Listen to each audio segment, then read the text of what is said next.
Assalamu alaikum wa rahmatullahi wa barakatuhu. Mbi jama be lajelen fo. Tem TV amulu nana ka bo ko rola ka sam fe no nga fulu ba be lajelen. Donc ka nteru fo mbarake nyon fo nga fe mbe nga president fo o fe no sigilendo ya no abitla ku be yira nga fulu bu be lajelen. Vraiment ninkera ne ma fembaye ani bunyaba olu yɛrɛ ka déplacer ka san fɛ no o kana ka dɔn aywa ka ɲɛɲini Tem TV yɛrɛ ye mun ye o tɛ a donc Tem TV Tamashek groupe media ne y'a lawulo de kama ka sabu kɛ a n'o ka kan an minnu ye maliyɛn n'u bɛ Sénégal yan nɔ ngo fo an ka ni ɲɔgɔnnaw dɔw bila sen kan walasa an ka cɛmisɛnnin caman minnu bɛ baara la yan nɔ n'u bɛ école la yan nɔ des écoles de journalistes walasa u ka se k'u bolomayɔrɔ sɔrɔ kabi Sénégal kɔnɔ yan nɔ sani u ka tila u ka kalan na donc o hakilinaw nana o sira de fɛ Tem TV Tamashek minnu t'a dɔn yarɔ caman peut-être dɔw bɛ yen o ti Tamashek yɛrɛ kɔrɔ ye dɔn n'u m'a fɔ Touareg. Donc, en Tamashek, c'est pas l'ethnie, c'est Tamashek. La langue est parlée au Tamashek. Donc, ngo mbake Tamashek, parce que Sénégal, on avait comme un équivalent de Tamashek. Donc, un terroir, un président Bado, au Drondo. Donc, vraiment, un barème blasenga, Malion Bede Kamo. Parce que nous avons jeté Mali télé ou Manchaya. Même si c'est à chaque fois, si on a des événements, télé ou bébé, il faut en la télé. Mali télé, a eu mandiano. Donc, quand il y a un nana, un infana, blanc, Sénégal, il y a voilà ça. Fait Malion Kodou. Presque bistro euro, il va sur un fana Malion au crefé. Ni à la sonama. Au jigido, Malion bé de tado. Farafim bé de tado. Surtout, un moulin Malion. Quand on a fourni au cabaret, ni au tas de fana. Pour bɛɛ lajɛlen mɔgɔ ni ɲɛbana mɔgɔ ni tulobana ni wagati la an bɛ bɛɛ lajɛlen fo i tɔgɔ ni jamu na i kɛyɔrɔ ani kɛwale la bonya ani karama kɔnɔna na bon bi nin ye TMTV Tamashek TV nin y'o de ye bi an ka maliyɛn minnu bɛ sigilen Sénégal yan nɔ nin y'olu ka télé donc yanni an ka da don kuma la an ka belebelew caman bɛ yan nɔ bi an bɛ micro d'u ma u b'u hakilina fɔ an ye TMTV kan bi sɔgɔmada na salamu alaikum. Walaikum salam. Moi, je m'appelle Abdourahmane Konaté. Abdourahmane Konaté. Je suis transitaire. Nana un patron. Un intégré. Un ingénieur. Ka wele la main. Oh, merci. Il nana wele lamɛn o diyara n ye bi i nana sɔrɔ fɛn bɛ yan nɔ maliyɛnw tɔgɔ la TMTV an dun e ye mɔgɔ min ye bi mɔgɔ t'i présenté communauté maliyɛn ni mɔgɔ si la Sénégal yan nɔ bi donc hakilina jumɛn bɛ e fɛ ka di an ma Tamashek TV la ani conseil jumɛn bɛ e bolo ka di an ma Tamashek TV la. Ok, Gawusu a diyara ye an bɛ Ala barika da k'an jɛɲɔgɔn an'an terikɛ an'an baarakɛɲɔgɔn an b'a fo an nana fɛn min sɔrɔ yan bi vraiment an tun ma sigi n'a ye a ka cɛsiri a n'a ka kɛwale an nana o de sɔrɔ an ɲɛ yan a bɛ ka création d'emploi min kɛ a bɛ ka maliyɛnw dɛmɛ a bɛ effort fɛn fɛn na franchement bi de on y'a dɔn ja kuma tɛ mais kɛwale fɛnɛ bɛ yen et kɛwale a b'o de sira kan a y'o de yira an na bi télé min filɛ ka bila lancement bɛ ka kɛ bi ça va créer combien d'emplois pour la jeunesse malienne an ka journalistes bɛ bɔ yen u bɛna formation kɛ yan u bɛɛ bɛ se ka na bi k'u ka stages kɛ yan ala ni jɔn sababu bi n nana n ye fɛn dɔ sɔrɔ yan o dɔrɔn ye ne fa o ye mun ye a y'a yira maliyɛn denmisɛnninw na min bɛ se min na ne b'o d'o ma min bɛ se ka min kɛ n b'o kalifa o la o de la bi n y' aw équipe min sɔrɔ yan a équipe 80% maliyɛnw de don et vous avez un défi à relever Diko bɛ se ka fɛn o fɛn kɛ nin baara kɔnɔ ka wari bɔ ka minɛnw san a ye wari bɔ ka minɛnw san a y'a ka nafolo de ta ka don minɛnw na c'est à vous a y'aw min wele bi a tun bɛ se ka taa bi Sénégal falen don technicien baden na des intellectuels minnu ka baara don minnu bɛ sa la mais a ko non ne bɛ ɲɛsin n yɛrɛ somɔgɔw de ma et a y'aw wele k'aw bila devant un fait ni télé ɲana bi a bɛ ɲa aw de don n'a tiɲɛna aw de don parce que Diko y'a ka baara kɛ déjà et a ma acidité sinon a tun bɛ se ka wolofaw ta bi k'olu bila yan et bi an nanen fana a ye fɛn dɔ f'an ye o ye bi o de ye ne bolo fa la sababu bunahadamaden kana ɲinɛ sababu kɔ i ka diɲɛlatigɛ depuis an dondon Sénégal yan quand tu regardes i bɛ taa sɔrɔ waati dɔ nana bunahadamaden kelen kelen ma gɛlɛya y'an bɛɛ sɔrɔ waati dɔ kɔnɔ mais mɔgɔ o mɔgɔ bɛ wuli k'a jɔ i jigiya kɔrɔ bi k'o tigi ta ka télé in ta k'a tɔgɔ da la ka entreprise ta k'a tɔgɔ da la ça o waleɲuman Ala de b'a sara o la c'est pour ça an kana ɲinɛ sababu kɔ an bɛ Diko encourager a ka continuer nin fɛ bi de anw fana bɛ wuli an se ye fɛn o fɛn ye et on demande à tous les Maliens association fɛn o fɛn bɛ dugu in kɔnɔ Maliens tɔgɔ la Maliens fɛn o fɛn bɛ jamana in kɔnɔ n'anw fana bɛ diɲɛ fɛn o fɛn kɛ désormais an bɛ tɛmɛ ni nin télévision in de ye an ta an yɛrɛ ta nin de y'an ta ye foyi t'an ta ye ka tɛmɛ nin kan tout ce que Diko est en train de faire ici n'Ala in kira jɛna ma on va mettre l'entreprise là en valeur c'est pour l'entreprise là c'est une entreprise malienne fier d'être malien 100% malien bi da an b'a fo Ala k'an to ɲɔgɔn ye Ala ka entreprise ta ɲɛfɛ et Ala k'aw kan bɛn Ala k'aw kan bɛn et Ala k'aw kɛ fɛnɛ ka sababu kɛ ka tiɲɛ fɔ a ye ale de fɔlɔ y'aw sɛgɛrɛ bi mais aw y'aw jija entreprise in ka taa ɲɛfɛ an ka bɔ nin kɔnɔ Diko ye fɛn dɔ kɛ yan bi fɛn bɛɛ kana ɲɔgɔn sɔrɔ yan ji bɛ dugu ma télé bɛ sanfɛ transit bɛ yan fɛn fɛn secteur ni foyi tɛ yen bi min tɛ se ka employer yan bi et on va lui soutenir il y a des jeunes intellectuels qui sont déjà bi bɔlen don u ka kalan na qui ont fait l'école de transit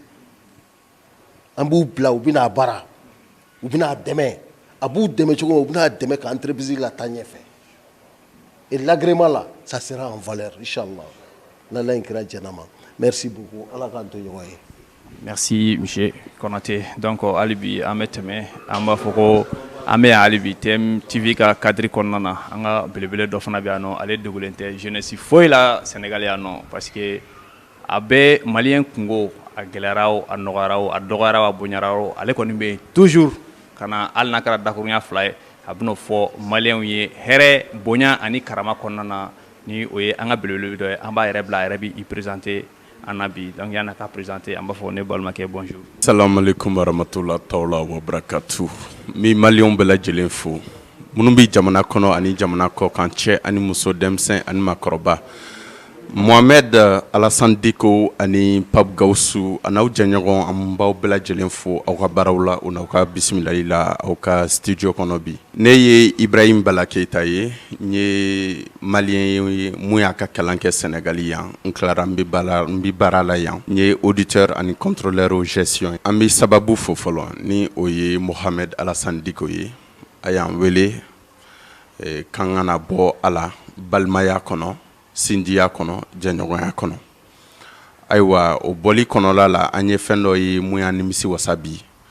ni o ye projet ye ni o ye entreprise création dɔ ye ka télé dɔ sigi Sénégal yan maliyɛnw tɔgɔ la mun yɛrɛ bi an faso kofɔ ni o tɔgɔ ye ko Tamashek TV. Tamashek TV ni maliyɛn y'a mɛn a b'a hakili lata yɔrɔ jan a b'a hakili bila ka taa kɔrɔn fɛ a b'a hakili bila ka taa siya dɔ la a b'a hakili bila ka taa kan dɔ la ayiwa Diko y'a fɔ an ye ko Tamashek kɔrɔ ti siya ye kan de don mun bɛ fɔ et bi bɛɛ b'a dɔn an ka jamana bi ka fɛn mun ɲini o de ye an ka kan minnu ni an ta dɔn faw ta dɔn baw ta dɔn olu bɛ se ka lakuraya ka barika don a la cogoya min na ni diɲɛ maaw fana bɛ se ka maliyɛnw dɔn k'u bonya o ka kan kan je pense que ni projet bi don o cadre kɔnɔ o de kama an bolo belebele don an bolo kunnawolo don an nana a y'a fɔ an ye k'a ye télé in dayɛlɛ maliyɛnw bɛɛ lajɛlen de ye et n'i y'a ta k'a lajɛ a baarakɛla a camancɛ ayiwa o bɛɛ ye maliyɛnw de ye o bɛ mun ko fɔ c'est que Diko ye a ta k'a di maliyɛnw de ma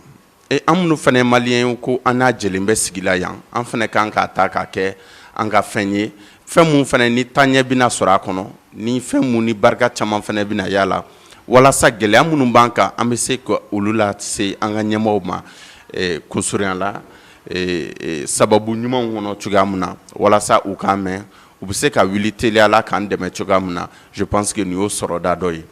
ye ne kɔni bɛ mun ɲini hakilina in ɲɛna an k'an jija n t'a fɔ aw an k'an jija télé in an ka barikaba don a la maliyɛn bɛɛ ka kɛ i n'a fɔ a yɛrɛ ta an ka wuli n'an kungo bɛ yen hɛrɛ bɛ yen hɛrɛ tana bɛ yen an ka wuli an ka se télé ma an ka a ɲɛfɔ o b'a to an ka sigi bɛ di an bolo yan an ka gɛlɛyamisɛnninw ani kunbabaw an bɛ se k'u fara ɲɔgɔn kan k'u dɔn ka solution teliman sɔrɔ o la cogoya min na an b'a fɔ Digo fana n'a jɛɲɔgɔnw ye télé in kana dan Sénégal dɔrɔn u ka wuli maliyɛnw bɛ yɔrɔ o yɔrɔ diɲɛ fan 14 bɛɛ surtout tungarakɛw u ka lajɛ téléw ka sigi u kɛrɛfɛ o b'a to gɛlɛyamisɛnnin minnu b'u kan diɲɛ maa b'a dɔn ni solution bɛ se ka sɔrɔ a la cogoya min na ani télé in fana an ka lajɛ an ka jɛ an bɛ se ka installer Mali la cogoya min na mun bɛ se ka kɛ kumakan fana ye kuma da ye tungarakɛw bolo walasa an ka gɛlɛya caman bɛ yen olu bɛ se ka bɔ an kan cogoya min na a kɔni kɛra kunnawoloba ye an ma dɛ parce que an nana an ma dan télé in dɔrɔn fana ma an y'a ye k'a fɔ an balimakɛ a jijalen don a n'a ka se bɛɛ ayiwa a n'a ka majigi an y'a ye a ye entreprise wɛrɛw fana dayɛlɛ mun bɛ se ka baara di maliyɛn denmisɛnninw ma ani nationalité denmisɛnnin wɛrɛw mun ye baganmaraw ye bergerie mun ye société immobilière ye mun ye société de transitiw ye fo kana se ji baaraw ma donc hakilina caman wɛrɛ fana b'a la dogo la ni ala ye a sɔn sini barika la ani se la je pense que olu fana donna nataw la mi sigi o kɛnɛ kan an b'o fana ɲɛfɔ maliyɛnw ye mɔgɔ dɔ mun kan ka dɛmɛ mɔgɔ dɔ mun kan ka bonya an b'o de kɛnɛ kan an kɔni nisɔndiyalen don kosɛbɛ a ka bisimilali la.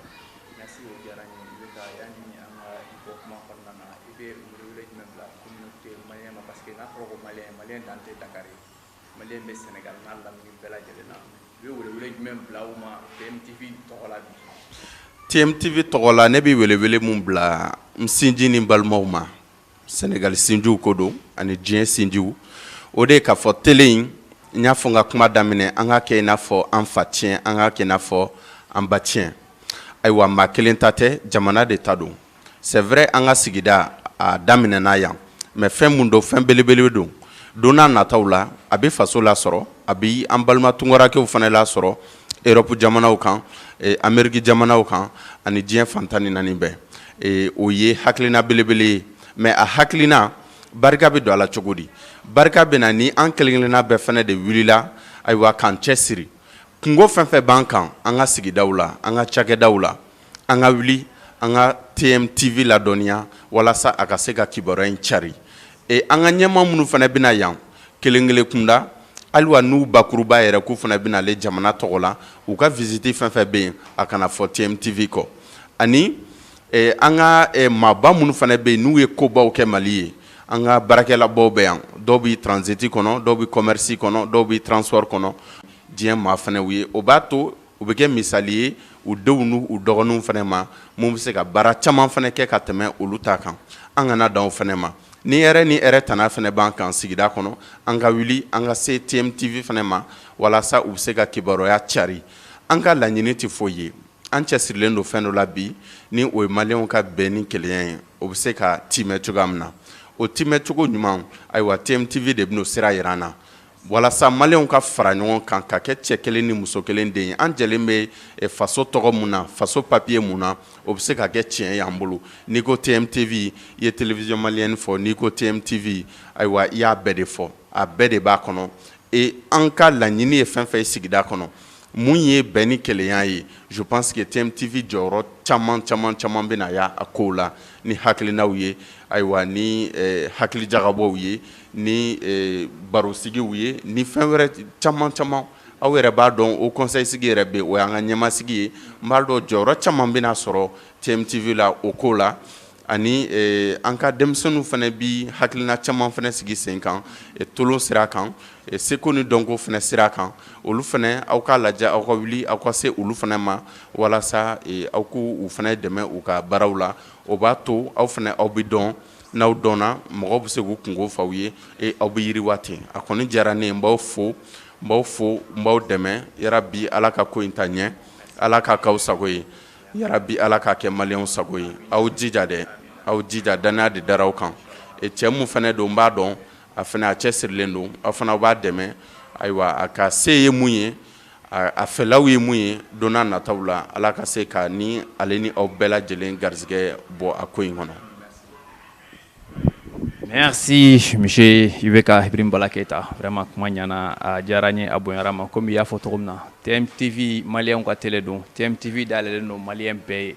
maliyɛnw komi grand frère bɔra k'a fɔ cogo min na an ka président Vieux Konate ko n'i bɛ baara bila yan nɔ média kɔnɔna na e de b'a dɔn i ye cadreur ye e de b'a dɔn i ye technicien ye e de b'a dɔn i ye animateur ye ou bien animatrice ye ou bien journaliste ye a bɛɛ lajɛlen welelen don mɔgɔ mɔgɔ n'i b'a fɔ ko n ko i place bɛ TMTV kɔnɔna na yan nɔ parce que c'est le Mali qui gagne. Donc hali bi an bɛ tɛmɛ an bɛ taa an ka cɛkɔrɔba ɲuman sɔrɔ yen nɔ ale fana a bɛ se ka fɛn caman apporter maliyɛnw ye Sénégal yan nɔ bi mɔgɔ dɔw mɔgɔ min dogolen tɛ communauté malienne fana kɔnɔna na ni o ye tonton Sibi ye ne b'a dɔn mais n b'a dɔn a lajɛbagaw t'a dɔn an b'a bila a bɛ a yɛrɛ présenter salamu aleykum bonjour ani sɔgɔma. Wa aleykum salam wa rahmatullahi wa barakatuhu. I bɛ tɔgɔ ni jamu fɔ an ye. Bon ne tɔgɔ Mohamed Lamine Sibi. N bɛ baara kɛ jago sira kan yan voilà. Tonton Sibi an bɛ don min na komi bi téléso dɔ dayɛlɛlen don yan bi TMTV maliyɛnw tɔgɔ la hakilina jumɛn b'i bolo k'a di k'a fɔ hakilina jumɛn b'i bolo k'a fɔ maliyɛnw ye ani welewele jumɛn b'i bolo k'a di maliyɛnw ma TMTV tɔgɔ la o tɛmɛnen kɔfɛ e yɛrɛ tonton Sibi e bɛ se ka fɛn jumɛn apporter TMTV ye Sénégal kɔnɔna na yan nɔ bi parce que i fana bɛ bololabaaraw caman kɛ. Bon, on va vous bismillah ar-Rahman ar-Rahim, a'udhu billahi minash shaitanir rajim, bismillah ar-Rahman ar-Rahim. Vraiment, an nana bali ni lancement yɛrɛ la, an tun t'a dɔn k'a bɛ yan yɛrɛ. Donc, an balimakɛ dɔ n'o tɔgɔ ko Mohamed Diko, donc TMTV ye ale de y'a initiateur ye. Ale de y'a initiateur ye. Donc, dans le cadre du lancement, TMTV lancement, bon, on est au cadre qu'on a là. Donc, Allah nana que bon, à sababu ɲuman bɔra ale de la. Donc, ni ko télévision, ni ko information. Donc, information dun, même an tɛ wajulu la, mais Ala yɛrɛ y'a fɔ. Parce que mɔgɔw b'a miiri ko diɲɛlatigɛ in ye gansan de ye. Même Ala kuranna. Diɲɛ lahara de don donc kuranna sura dɔ yɛrɛ bɛ yen ko suratu naba information sura a bɛ kuranna kɔnɔ donc o sura in yɛrɛ jiginna uniquement pour l'information donc sur le plan diɲɛlatigɛ yɛrɛ fana taabolo la l'information ça fait partie des cinquième pouvoir l'information c'est le cinquième pouvoir. Donc, fɛn fitinin tɛ diɲɛ kɔnɔ quoi ko fitinin tɛ donc fɛn fɛn bɛ kibaruya lase fɛnba de don donc mɔgɔ min bɛ kɛ sababu ye k'o initier vraiment foliba b'a ye vraiment c'est un grand homme.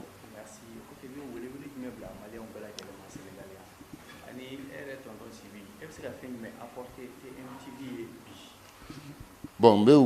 wele mun bila maliyɛn minnu bɛ sigilen Sénégal yan k'a fɔ ni télévision ni y'u ka télé de ye TMTV Tamasek an b'a fɔ ko Tagalas Tamasenkan na ouais. Donc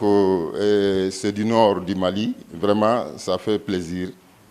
Diko il est du nord tu vois le Mali c'est un pays comme ça très très très riche tu vois donc moi aussi je suis du sud tu vois an y'an nana ɲɔgɔn sɔrɔ Sénégal yan tu vois sababu ani diɲɛlatigɛ yɛrɛ hadamaden dakan quoi bon o de y'an fara ɲɔgɔn kan donc. Merci tonton Sibi yanni ka bɔ kuma kɔnɔ an bɛ dugawu ɲini fɛ ka i ka an bɛ dugawu dɔ ye ka a ɲini fɛ i ka dugawu don an fana ye. Ok bon i ko ma ko n bɛ se ka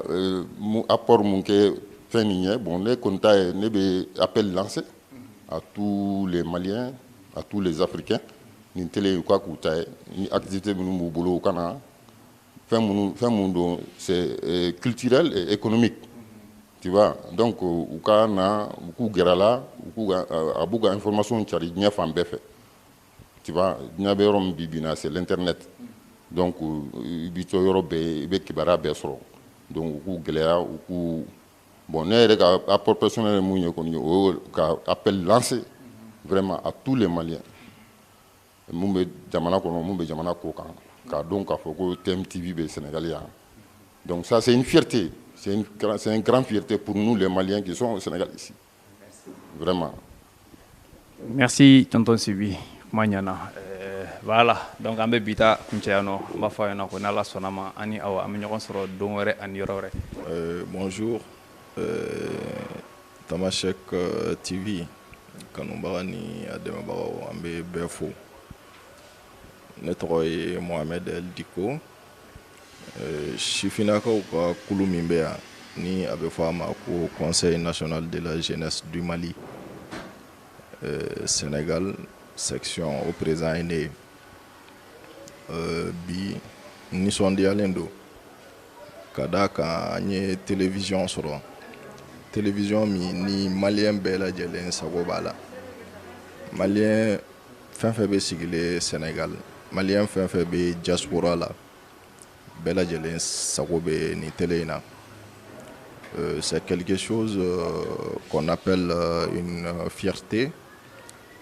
Pourquoi c'est une fierté? Parce que le promoteur c'est un Malien. Ka initiative sɔrɔ initiative min bɛ kɛ sababu ye ka an faso lancer ka an ka jamana kɔnɔdenw lancer depuis ici à Dakar. Moi je pense que c'est quelque chose que nous devons tous célébrer. Donc an nana ka na an ka nisɔndiya yira aujourd'hui ka yira bɛɛ lajɛlen na k'a fɔ Tamashek TV a bɛ yan nɔ au jour d'aujourd'hui Poste Thiaroye. Donc an b'a ɲini bɛɛ lajɛlen fɛ maa o maa sifinnakaw denmisɛnw maakɔrɔbaw cɛ ani muso k'a fɔ bɛɛ lajɛlen ɲɛna télé in kɔni bɛ a bɛɛ lajɛlen ta don bɛɛ lajɛlen sago b'a la maa o maa ni i bɛ fɛ pour la promotion de ton entreprise pour la promotion l'exploration des idées i bɛ se ka na la porte elle est ouverte à tout le monde. Donc o y'an nakun ye pour certifier notre partenariat, notre engagement vis-à-vis de cette télé. Comme le slogan aussi définit, la culture au cœur de l'Afrique. Donc bɛɛ lajɛlen ta don i kɛra malien ye o i kɛra sénégalais o i kɛra ivoirien o i kɛra n'importe quelle nationalité bɛɛ lajɛlen sago bɛ télé in na an bɛ mɔgɔw fo. Merci beaucoup.